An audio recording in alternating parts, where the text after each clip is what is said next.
The organ that represents just 2% of a person's total body weight, yet consumes 20% of a person's body energy use, is the brain.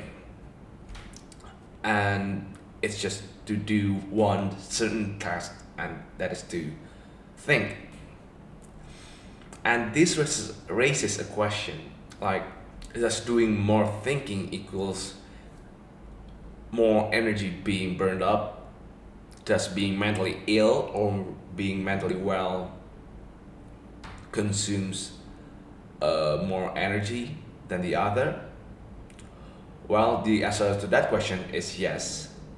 Different mental states and tasks subtly affect the way the brain consumes energy. Um, well, on this video, we'll look up to the importance of mental health, and especially for students in Indonesia. Mental health is just as important as physical health. It's not only mental disorder or mental illness that we're talking about here. It's more complex than that. That's just one part of the bigger picture. It's best to think mental illness as in a spectrum. On the other end, uh, you're you're mentally well, living well,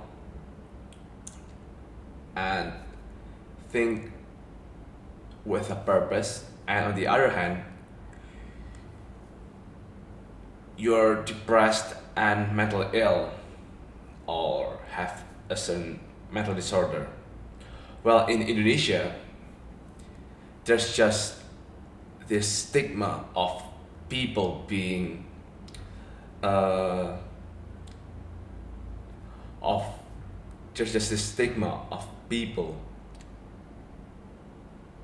being made fun of if they have mental illness or they have mental disorder.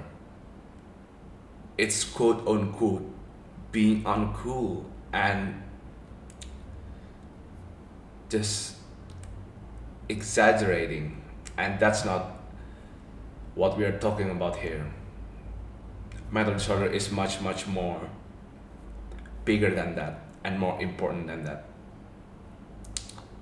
We have known that being stressed as a student particularly is very common, and it raises the suicidal rate of a student quite a lot.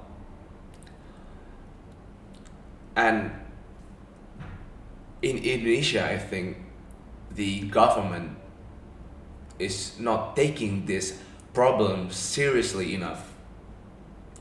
There's just so many students that are neglected when they open up themselves to say that, yes, I have mental illness, yes, I have mental disorder, yet no one is taking them seriously enough, and they're just what what choices do they have? They just have to content with themselves and just to face it. That's just what society always tell you to, just to face up your problems and conquer your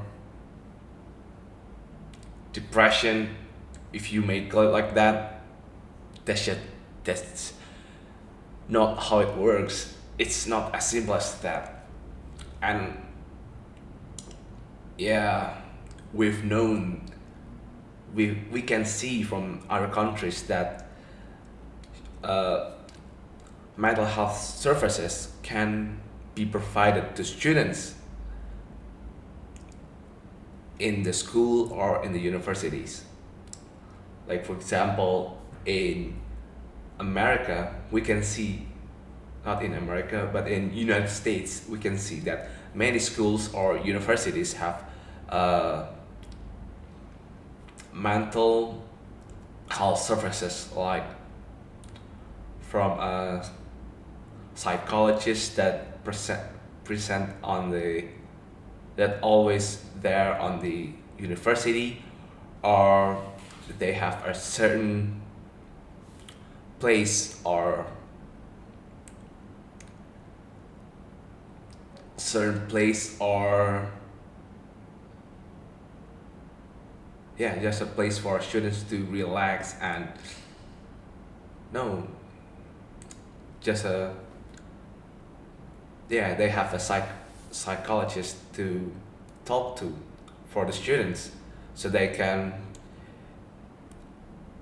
really talk to from their heart to the psychologist to work on their problems, and it's really working well for them. And I think we can adopt their solutions to that problem, to the mental disorder problem, and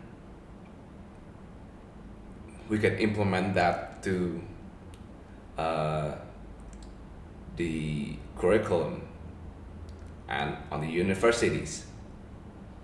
Let's start just to yeah, add a psychologist and the university for the students to talk to, and in general just to